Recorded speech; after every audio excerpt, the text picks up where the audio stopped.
In this lecture, we're going to be creating the code to present the thread or a conversation from the list of conversations. So here I'm in Xcode, and if you look at the main storyboard, we have the list of conversations here, and whenever the user will tap on one of those conversations, then we need to show the view controller here with the details of the conversation and the history of the conversation and a way to upload the photo.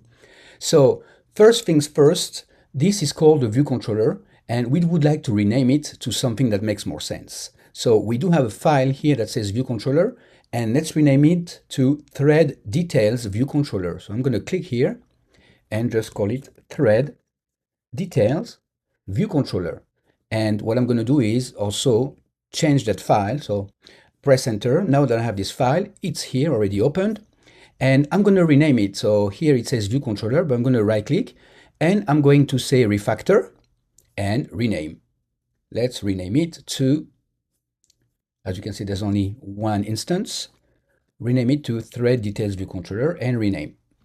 There we go.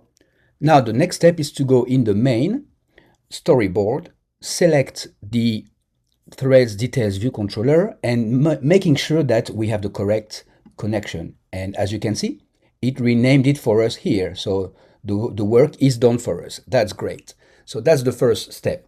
Second step, at the beginning of the file, we would like to add a thread, the thread that will be passed from the thread list view whenever the user taps. So here, in the did select, so look for the did select action.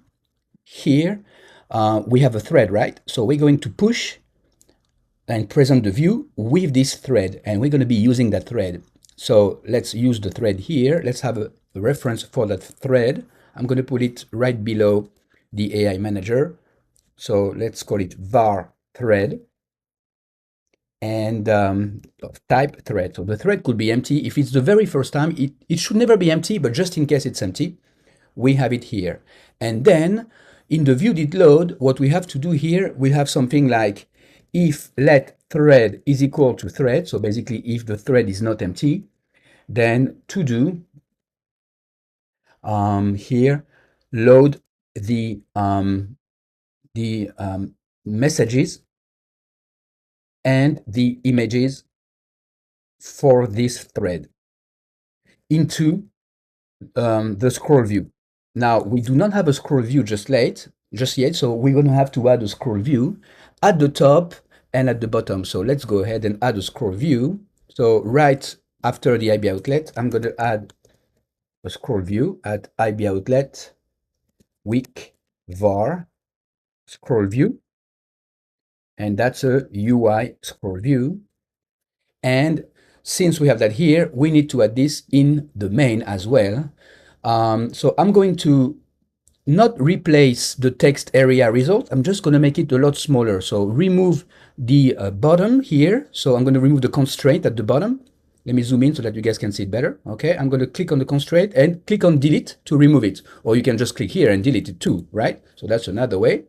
And I'm going to just make this smaller. Why? Because for now, I don't want to get rid of it. I just want to have it, but very small. So here I'm going to make this height of, let's say, 15 for now.